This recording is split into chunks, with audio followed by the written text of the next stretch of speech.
লেখা বিভূতিভূষণ বন্দ্যোপাধ্যায়। গৃহপ্রাঙ্গণে ভবনশিখী পাখা মেলে নিচে বেড়াচ্ছে অতি মুক্তলতার পাশে পাশে। কাল রাত্রে প্রমোদ গৃহে যে জাতিপুষ্পের সুগন্ধি মাল্য ব্যবহৃত হয়েছিল সেটা বাতায়ন বলভিতে প্রলম্বিত, বোধহয় পরিত্যক্ত, আর সেটির কি দরকার। অতি মুক্তলতার ফাঁকে ফাঁকে দূরের নীল শৈলশ্রেণীর তুষার মুকুট চোখে পড়ে। মাসটা চৈত্র, কিন্তু বেশ শীত। সুন্দরী ভদ্রা প্রাঙ্গণ উত্তীর্ণ হয়ে বহির্ঘাড়ের কাছে এসে তরুণ স্বামীর দিকে অপাঙ্গ দৃষ্টিতে চেয়ে বললে, রও, তুমি কখন ফিরবে বলে যাও।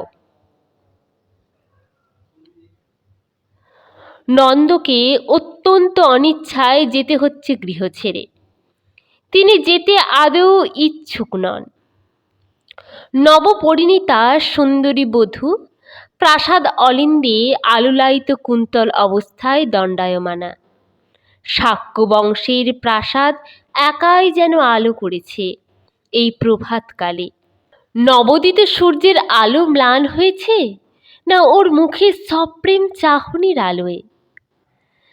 রাজকুমার নন্দ একবার চারিদিকে চেয়ে দেখলেন। উপায় নেই, যেতেই হবে।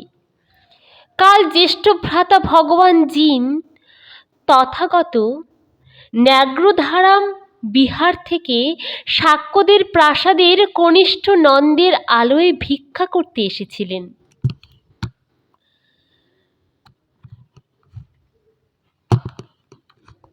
দাদা কত কাল পরে আবার শাক্যদের প্রাসাদ আলো করেছেন ফিরে এসে।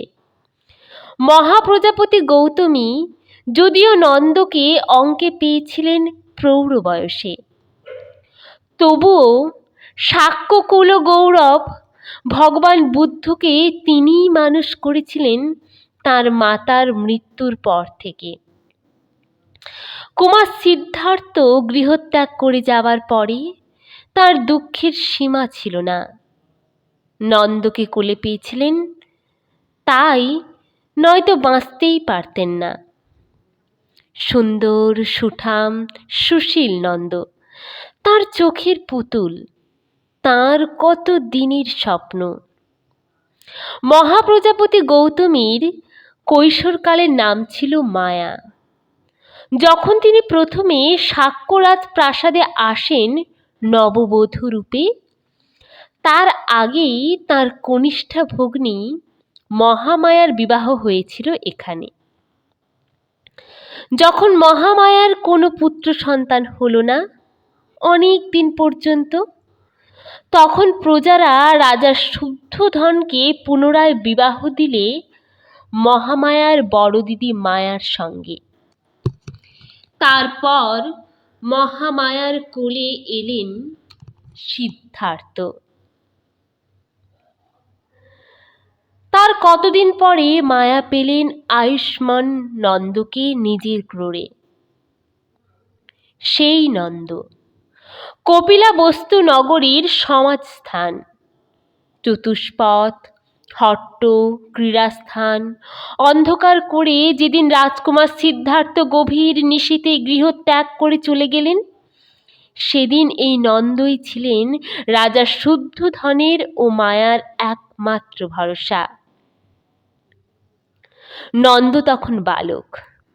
দাদা গৃহত্যাগ করাতে তিনি কেঁদে আকুল হয়েছিলেন। বড় ভালোবাসতেন তিনি দাদাকে। কপিলাবস্তুর রাজভবন, প্রাচীর, গোপুর ও চত্বর হাহাকারে ভরে গিয়েছিল সেদিন। ইতিমধ্যে আয়ুষ্মান রাজকুমার নন্দ যৌবনাবস্থায় উপনীত হয়েছেন। জ্যেষ্ঠের গুণগান ও যশ সৌরভ সুদূর কাশী রাজগৃহ ও পাটলিপুত্র থেকে বাতাসে বহন করে এনেছে কপিলাবস্তুর চতুষ্পথে। ভগবান জিন দেবতা, তিনি মহাবাণী প্রচার করেছেন দিকে দিকে। রাজগৃহের নৃপতি ও শ্রেষ্ঠীদের শিরভূষণ তাঁর সেই দাদার পদপ্রান্তে আনমিত হয়েছে। এ কথাও কত লোকের মুখে মুখে এসে পৌঁছেছে এখানে। কতকাল পরে সে তার দাদা প্রত্যাগমন করেছেন কপিলাবস্তুতে। আজ কত আনন্দের দিন সাক্ষ্যকুলের। অবশ্য তিনি প্রাসাদে আসেননি। ন্যাগ্রধারাম বিহারে শিষ্য পরিবৃত হয়ে বাস করছেন। কাল সন্ধ্যায় এসেছিলেন কনিষ্ঠ ভ্রাতা আয়ুষ্মান নন্দের আলোয় ভিক্ষা করতে। ভাতৃবধূ কল্যাণী ভদ্রা অত্যন্ত আদর করে তাকে অন্ন পরিবেশন করেছিলেন, অতি সুস্বাদু অন্ন। যাবার সময় অনেকগুলো সুপক্ক ফল দিয়েছিলেন সঙ্গে নিয়ে যাবার জন্যে। ভগবান তথাগত কনিষ্ঠকে আদেশ করে গেলেন, এ ফলগুলো তুমি কাল সকালে নিশ্চয়ই আমার কাছে নিয়ে আসবে। তুমি নিজে এসো, অন্য কারো হাতে পাঠিও না।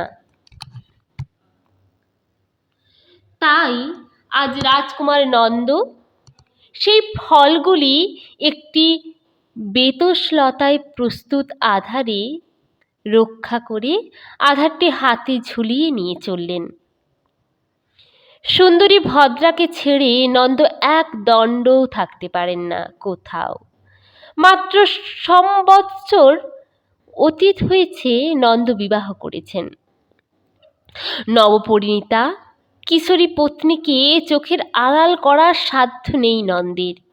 দুজনে মিলে একসঙ্গে অঞ্জন, অভ্যঞ্জন, স্নান, গাত্র সংবাহন, আমিষ ও মধুসেবন, চিত্রকর্ম, মাল্যধারণ, ছন্দন, অনুলেপন এইসব চলছে। এই কয়দিনের প্রতিদিনই নন্দ জ্যেষ্ঠ ভ্রাতা মহাগুরু ভগবান তথাগত জিনকে দর্শন করতে গিয়েছেন, কিন্তু না, বেশিক্ষণ থাকতে পারেননি। সর্বদা ভদ্রার মুখ মনে পড়ে। সমস্ত জগতের মধ্যে ওই একখানি সুন্দর মুখ গড়েছিলেন বিধাতা পুরুষ। ওই একখানি রূপের মধ্যে সারা পৃথিবীর রূপের মঞ্জুষা। ওকে বলে বোঝাতে হয় না। ফুটন্ত ফুলের মতো ওর বাণী ওর রূপের মধ্যে মুখর হয়ে উঠেছে দিন রাত। ভগবান জিন বলতেন, নন্দ এখনই যাবে? সলজ্জ শিরকম্পনের সঙ্গে নন্দ বলতেন, হ্যাঁ দাদা। বেশ, যাও। কদিনই এই ব্যাপারটি লক্ষ্য করেন প্রশান্ত বুদ্ধি দূরদর্শী মহাপুরুষ। কিছু বলেন। কনিষ্ঠের গমন পথের দিকে স্নেহ ও অনুকম্পার দৃষ্টিতে চেয়ে চেয়ে দেখেন। আজ এত সকালে এখনই যেতে হবে বধূকে ছেড়ে। মন সরছিল না রাজকুমারের, কিন্তু উপায় নেই। জ্যেষ্ঠ ভ্রাতার আদেশ লঙ্ঘন করার সাধ্য নেই, যেতে হবেই। ভদ্রা বললে, কখন আসবে? বেলা দুদণ্ডের মধ্যে। ভগবান জিনকে আমার প্রণাম জানিও। আমি অপেক্ষা করব তোমার জন্যে। একসঙ্গে অভ্যঞ্জন করব ফিরে এসে, স্নান ও কেলিও। ভদ্রার বিশাল নয়ন দুটি কৌতুকে উজ্জ্বল হয়ে উঠল। হাততালি দিতে দিতে বললে, খুব ভালো, খুব ভালো। শিগগির এসো আয়ুষ্মান, অপেক্ষা করে থাকবো তোমার জন্যে। একটা পেচক কর্কশ রবে হলমের উপর দিয়ে উড়ে গেল কি? নন্দ বা ভদ্রা কেউ শুনতে পেলেন না সে রব। সুখীনন্দ, সুমনা ভদ্রা। কপিলাবস্তুর প্রাসাদ শিখরে দিবসের প্রথম প্রহর ঘোষণা করেছে সূর্যদেবের তরুণ কিরণ। ন্যাগ্রধারাম বিহারে ভিক্ষু ও ভিক্ষুণীদের প্রভাত পরিচর্যা সমাপ্ত হয়েছে। ভগবান জিন আজ যেন আগ্রহের দৃষ্টিতে বারবার চাইছেন পথের দিকে। একজন ভিক্ষুক বললেন, আবশ, রাত্রে ভালো নিদ্রা হয়নি। কেন? এ স্থানে কীটের উপদ্রব। এক পাত্র সুবচল রস আমাকে দিয়ে পানির জন্যে, নতুবা অনিদ্রা হেতু শিরোপীড়া উপস্থিত হবে। আপনার যেমন আজ্ঞা। আপনার ইচ্ছাই তপস্যার আত্যন্তিক সিদ্ধি। এমন সময়ে বিনীত হাস্যমুখে রাজকুমার নন্দ জ্যেষ্ঠের পাদবন্দনা করে ফলপূর্ণ করকটি তাঁর সামনে স্থাপন করলেন। ভগবান জিন কনিষ্ঠের মুখের দিকে চেয়ে জিজ্ঞাসা করলেন, কি হে নন্দ, শরীর ভালো? আজ্ঞে হ্যাঁ। ফলপূর্ণ করকটি কি খুব ভারী? আজ্ঞে না। ওই ভারটি স্বচ্ছন্দে বহন করলে কেন বলো তো? অন্য কারো জন্যে কি বহন করতে? ভন্তে, না। এ কথা সত্যি কি না? হ্যাঁ ভন্তে, এ কথা সত্যি। তবে এখন কেন বহন করলে ওটি? ভগবান, আপনাকে ভালোবাসি। আপনার কর্মে আমার আনন্দ, কষ্ট হবে কেন?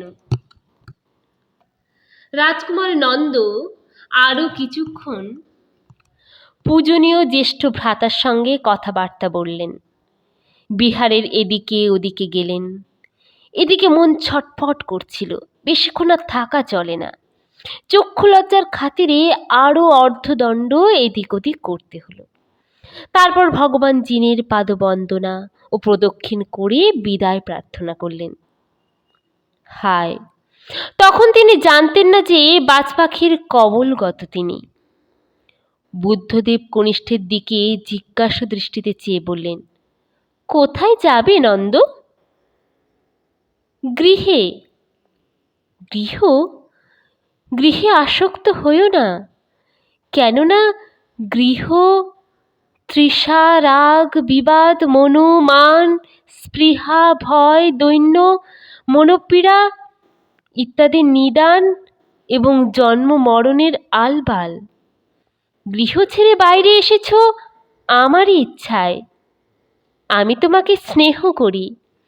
তোমার মধ্যে আধ্যাত্মিক সম্ভাবনা রয়েছে। বৃথা গৃহবাসী হয়ে সে সম্ভাবনা নষ্ট করো না। জাগতিক সুখ দুদিনের, তার জন্যে চিরস্থায়ী সুখকে নষ্ট করবে কেন? আমার ইচ্ছা তুমি প্রব্রজ্যা গ্রহণ করো। রাজকুমার নন্দের মাথায় আকাশ ভেঙে পড়ল। এ কি সর্বনেশে কথা পূজনীয় জ্যেষ্ঠের মুখে! ভগবান জিন তার সঙ্গে রহস্য করছেন না তো? বুদ্ধদেব কনিষ্ঠ ভ্রাতাকে নিরুত্তর দেখে আবার বললেন, কি নন্দ, কথা বললে না যে?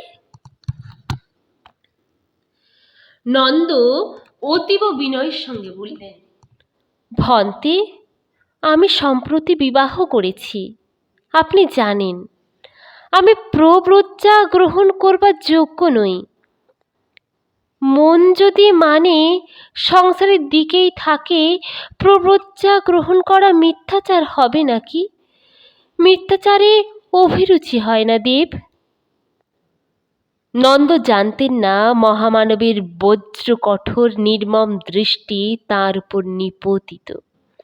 পাথরের দেবতার মতো তিনি নির্বিকার, শিষ্যের কোনো দুর্বলতাকে প্রশ্রয় দিতে রাজি নন। তাকে তিনি সাধনোজ্জ্বল আত্মার সত্য দৃষ্টি ও নির্বাণ দিতে দৃঢ় প্রতিজ্ঞ। যাবে কোথায় বাবাজি? ধীরে ধীরে বুদ্ধদেব বললেন, শোনো, প্রেম ক্ষণস্থায়ী, অনিত্য। যতদিন যৌবন, প্রেম ততদিন। রমণীর সৌন্দর্য দুদিনের। স্বপ্নদৃষ্ট ব্যাঘ্র বা অপ্সরী স্বপ্নদ্রষ্টার নিজেরই একটি অংশ। এক অখণ্ড আমি মোহগ্রস্ত অবস্থায় নিজেকে বহু রূপে দেখছে। জগৎ কোথায়? জগৎ নেই। রাজকুমার নন্দ আয়ত সুন্দর চক্ষু দুটি তুলে জ্যেষ্ঠ ভ্রাতার মুখের দিকে চেয়ে রইলেন, চক্ষে ব্যাধ পীড়িত মৃগের কাতর দৃষ্টি। ভগবান জিন বললেন, শোনো নন্দ, তোমার কথা মিথ্যা নয়, তুমি ঠিকই বললে, কিন্তু কি জানো, পুরস্কার একটা খুব বড় জিনিস, চেষ্টা ছাড়া কিছু হয় না। হাত পা গুটিয়ে বসে থাকলে জন্ম বৃথা যাবে। বারবার জন্ম মৃত্যুর যূপকাষ্ঠে ব্রাহ্মণদের যজ্ঞের পশুর মতো বলি প্রদান করবে নিজেকে নিজে। এ থেকে কোনো দিন উদ্ধার পাবে না, মুক্তি পাবে না। সেটা ভালো না এই এক জন্মেই দেহ কাল ও অহংকার রূপ বস্তুকে নির্মমভাবে ধ্বংস করে শাশ্বত শান্তি ও আনন্দ লাভ করা ভালো? বলো শুনি। রাজকুমার নন্দ বললেন, ভন্তে, জন্ম মৃত্যু নিরোধ করাই ভালো। বেশ, তবে প্রব্রজ্জা গ্রহণ করো, আর গৃহে ফিরে যেও না। এই শুভ মুহূর্তটির প্রতীক্ষাতেই আমি ছিলাম। শুভ মুহূর্ত জীবনে একবার আসে, দুবার আসে না। হেলায় হারিও না সে মুহূর্ত। যখন সত্যে প্রতিষ্ঠিত হবে তখন দেখবে সংসার সুখ তার কাছে অতি তুচ্ছ। নন্দ শাক্যকুলজাত ক্ষাত্রবীর, আজ্ঞানুবর্তিকা তো কুলের ধর্ম। বীরের মতোই তিনি জ্যেষ্ঠ ভ্রাতার আদেশে তরুণী পত্নী প্রেমময়ী ভদ্রাকে মন থেকে মুছে ফেলে মাথা নিচু করে ঈষৎ হেসে বললেন, আপনি যা বলেন। প্রব্রজ্জা গ্রহণ করবে? আপনি যা বলেন। আজই মস্তক মুন্ডন করে প্রব্রজ্জা গ্রহণ করো। আর একটি কাজ করতে হবে, বড় কঠিন কাজ। আদেশ করুন। ভিক্ষা পাত্র হাতে ভিক্ষা করতে যেতে হবে তোমার জননী ও পত্নীর কাছে আজই। আপনি যা বলেন। 1 বৎসর অতীত হয়েছে। পুনরায় ফাল্গুন মাস, কিংসুক ও চম্পক ফুলের মেলা বসেছে বনে বনে। শৈল সানুতে অধিত্যকার গর্ভদেশে প্রকাণ্ড একটি ভেরির মতো শিমুল বৃক্ষের কাণ্ড বেঁকে দাঁড়িয়ে আছে আকাশের নিচে। মাথায় তার ফুটন্ত ফুলের শোভা। শ্রাবস্তিপুরের জেত বনবিহারে ভগবান তথাগত একটি নাগকেশর বৃক্ষের ছায়ায় বসে শত্রুর পিণ্ড ভোজন করছেন। পার্শ্বে একটি থালিতে শালিধানের সিদ্ধান্ন। পুষ্পভদ্রক বিহারের ভিক্ষুণী উর্মিমাতার প্রেরিত, ভগবান তথাগতের সেবার জন্য। এমন সময়ে জনৈক ভিক্ষু এসে কাছে দাঁড়াতেই বুদ্ধদেব বললেন, আবুস, কিছু বলবে? ভন্তে, নিবেদন আছে। বলো। ভন্তে, আজ আপনার কনিষ্ঠ ভ্রাতা ভিক্ষু নন্দ আর একজন ভিক্ষুর কাছে বলছিলেন তিনি গৃহস্থাশ্রমে প্রত্যাবর্তনে ইচ্ছুক। ব্রহ্মচর্য পালন আর তাঁর দ্বারা নাকি সম্ভব হচ্ছে না। কার কাছে বলছিল? ভিক্ষু ভেন ও ভিক্ষু উন্মুকের কাছে। আবুস, তুমি আমার নাম করে আয়ুষ্মান নন্দকে বলো, আমি তাকে ডেকেছি। আর সামান্য লবণ পাঠিয়ে দিও ওর হাতে। ভন্তে, আপনার যা আজ্ঞা। আয়ুষ্মান নন্দ জ্যেষ্ঠের ডাক শুনে প্রমাদ গণলেন। সমবয়সী ভিক্ষু উন্মুকের কাছে আজ সকালে 2-1 বেফাঁস কথা বলে ফেলেছিলেন বটে, মনের দুঃখে। কিন্তু ভগবান জিন কনিষ্ঠের মুখের দিকে স্নেহ ভরে চেয়ে বললেন, নন্দ, তুমি কারো কাছে কিছু বলছিলে আজ? ভন্তে, বলেছি। বলেছ যে ব্রহ্মচর্য পালন করা আর তোমার দ্বারা সম্ভব নয়। তুমি গৃহস্থশ্রমে প্রত্যাবর্তনে উৎসুক।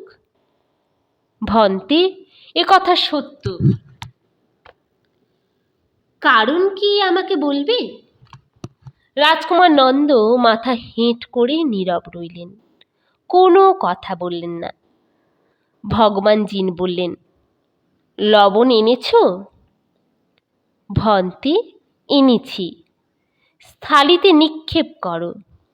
যথা আজ্ঞা। এখন বলো, ব্রহ্মচর্য পালন কেন তোমার দ্বারা অসম্ভব? গৃহত্যাগ করে প্রবর্তা গ্রহণ করেছ, এখন আবার গৃহে ফিরতে চাও কি জন্যে? খুলে বলো। আয়ুষ্মান নন্দ অল্পক্ষণ চুপ করে থেকে চোখ মাটির দিকে রেখে বলতে আরম্ভ করলেন, ভন্তে, আমার প্রগলভতার জন্যে ক্ষমা করবেন। আমার সংসার ভোগ করার স্পৃহা গেল না।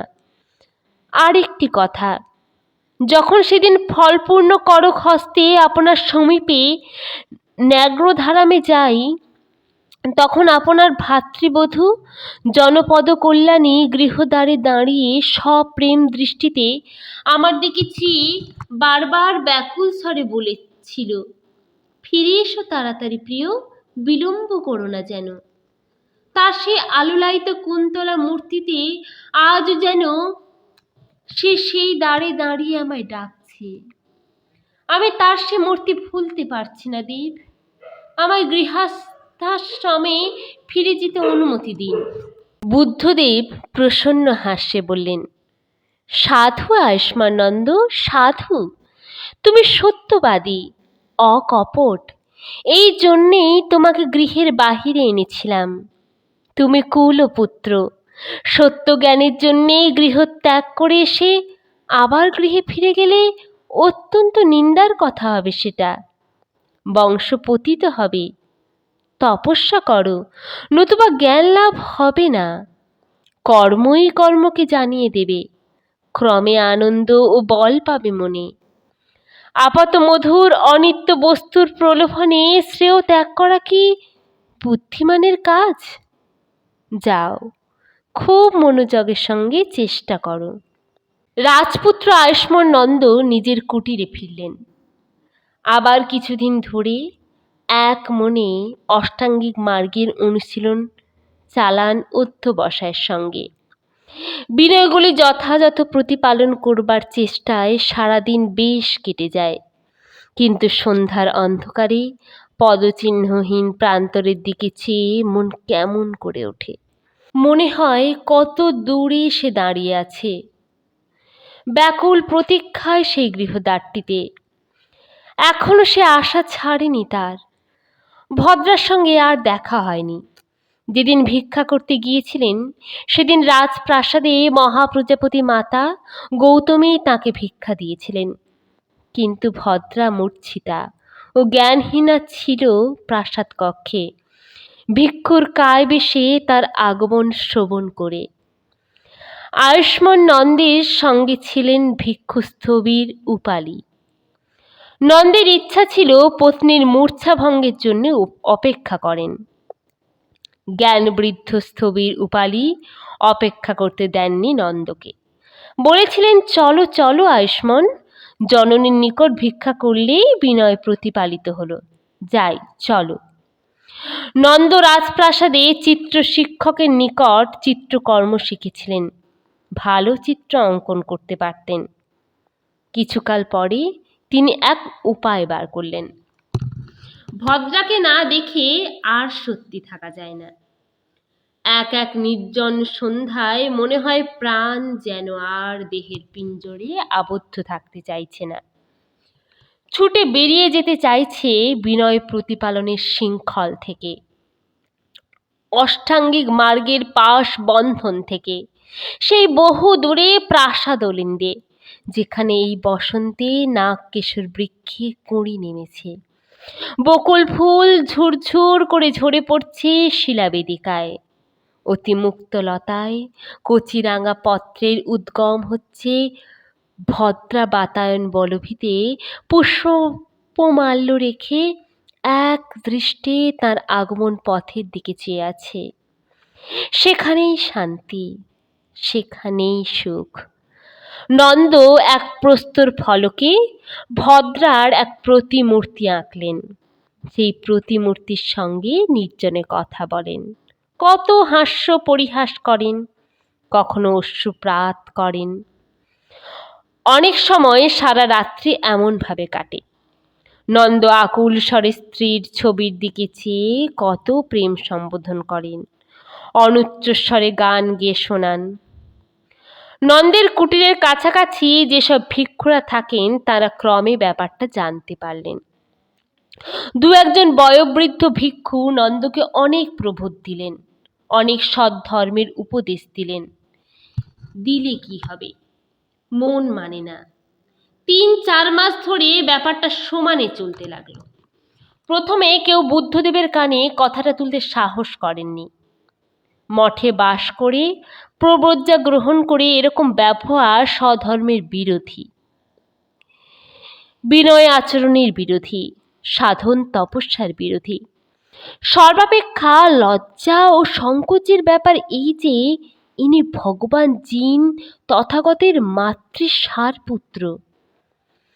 কয়েকজন ভিক্ষুতে মিলে যুক্তি ও পরামর্শ করে একদিন একজন বিজ্ঞ ভিক্ষু পদ্মপাদ বুদ্ধদেবের নিকট গিয়ে ধীরে ধীরে নন্দের কাণ্ড কীর্তি সব নিবেদন করলেন। ভগবান বুদ্ধদেব মনোযোগের সঙ্গে সবটুকু শুনে বললেন, আবুস, আয়ুষ্মান নন্দকে গিয়ে বলুন যে আমি তাকে ডেকেছি। ভন্তে, আপনার যা আজ্ঞা। নন্দ কিছুক্ষণ পরে এসে জ্যেষ্ঠ ভ্রাতাকে প্রণাম ও প্রদক্ষিণ করে কিছু দূরে বিনীতভাবে দাঁড়িয়ে রইলেন। তথাগত বললেন, নন্দ, শুনলাম তুমি পুনরায় ব্রহ্মচর্যে অমনোযোগী হয়েছ। বিনয়গুলি রীতিমতো প্রতিপালন করো না। ভন্তে, এ কথা সত্য। তুমি পাথরের গায়ে তোমার পত্নীর চিত্র অঙ্কন করে তারই দিকে তাকিয়ে রাত্রিবেলা হাসো কাঁদো। ভন্তে, হ্যাঁ, কেন এমন আশ্রম বিরুদ্ধ আচরণ করো? ভন্তে, এ কথা আমি পূর্বেই আপনাকে নিবেদন করেছি। আপনার ভ্রাতৃবোধ সাক্কানি জনপদ কল্যাণের কথা বিস্তৃত হতে পারছি না। তিনি আমার সমস্ত মন বুদ্ধি অধিকার করে আছেন বলেই আমি ব্রহ্মচর্যে স্থিতি লাভ করতে পারছি না। আপনি আদেশ করুন, আমি গৃহস্থাশ্রমে ফিরে যাই। আমার কিছুই হচ্ছে না, দুদিকই গেল। ভগবান জিন স্নেহ ও অনুকম্পার দৃষ্টিতে এই তরুণ বয়স্ক কনিষ্ঠ ভ্রাতার দিকে খানিকক্ষণ চেয়ে রইলেন। তারপর তাকে ইঙ্গিত করলেন নিকটে এসে উপবেশন করতে।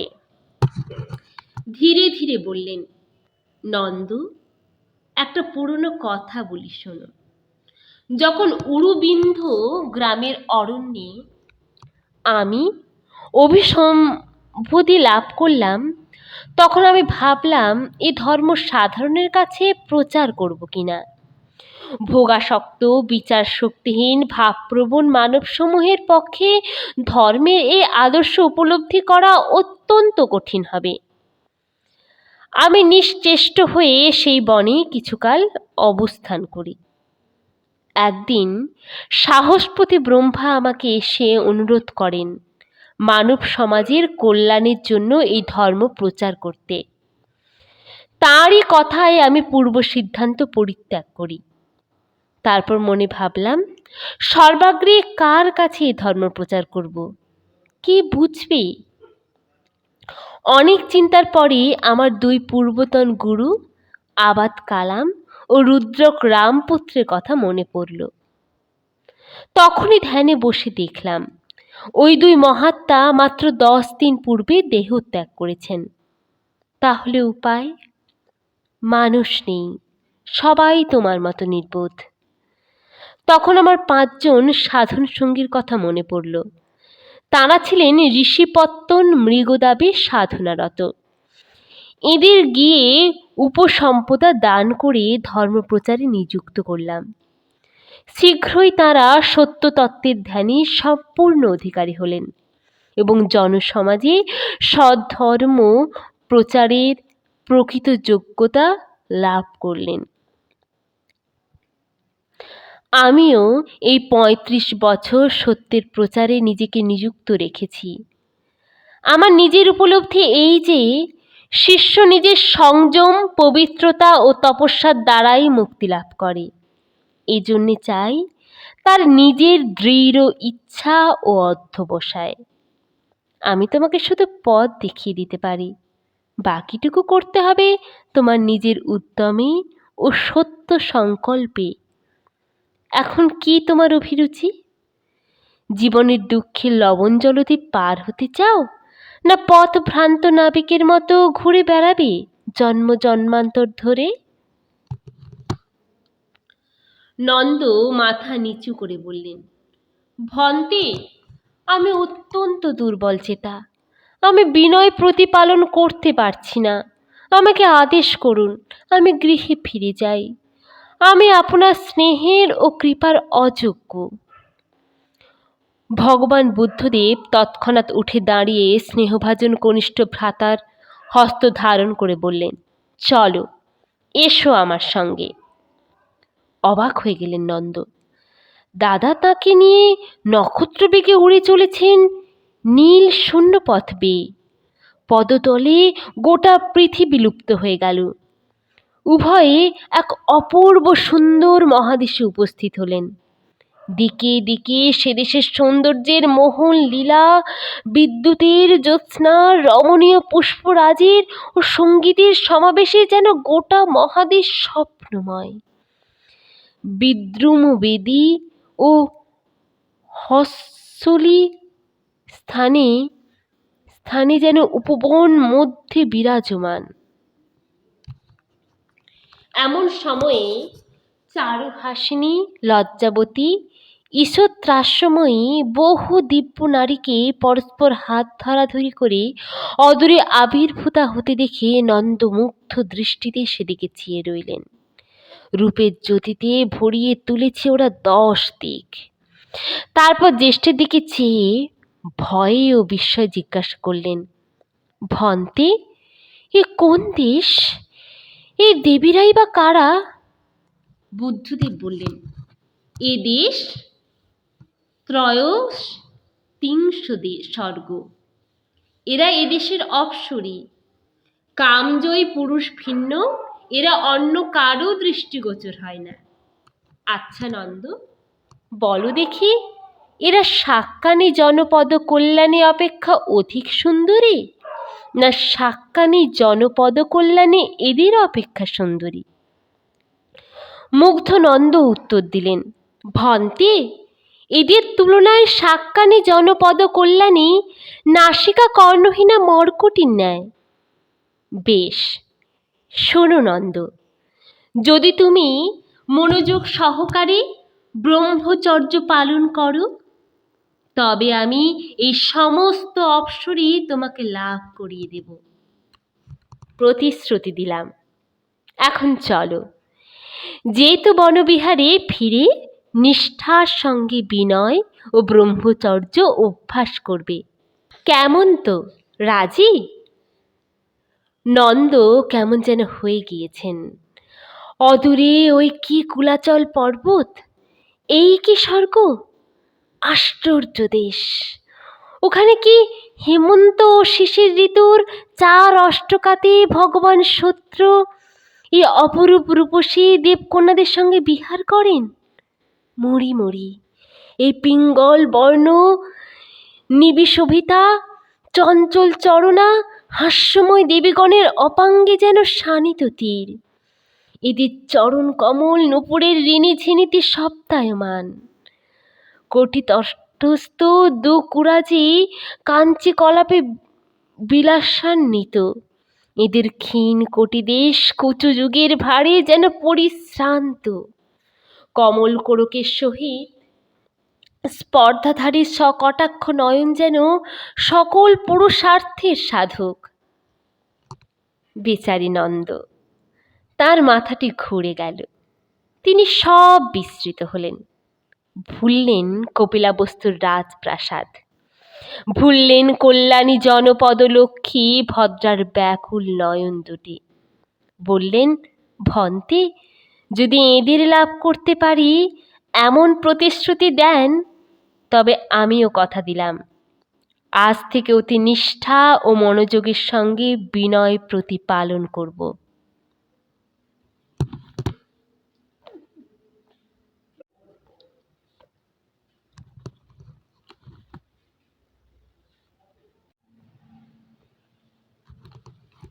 ভিক্ষুগণ ক্রমে শুনলেন যে ভগবান তথাগতের কনিষ্ঠ ভ্রাতা নন্দ এক পাল দেবকন্যা লাভের আশায় পুনরায় ব্রহ্মচর্য পালনে মনোযোগী হয়েছেন। এবার অধ্যবসায় আগেকার চেয়ে অনেক বেশি। দু চারজন সমবয়সী ভিক্ষু ঠাট্টা করে বলতে লাগলেন, বাহবা নন্দ, ভালো মজুরি বটে, একেবারে একটি দল দেবকন্যা লাভ।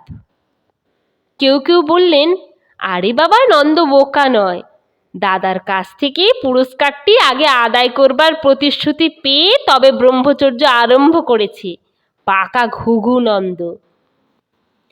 আয়ুষ্মান নন্দ কারো কোনো ঠাট্টা বিদ্রূপ কর্ণপাত না করে একাগ্র মনে প্রচণ্ড উৎসাহ ও অদম্য অধ্যবসায়ের সঙ্গে সাধনা করতে লাগলেন। তার কঠোর আত্মসংযম ও বিনয় প্রতিপালনের দৃঢ়তা প্রৌঢ় ভিক্ষুকগণকে পর্যন্ত তাক লাগিয়ে দিল। 5 বৎসর এইভাবে দিন রাত্রি কোথা দিয়ে কেটে গেল। নন্দ তার কোনো খবরই রাখেন না।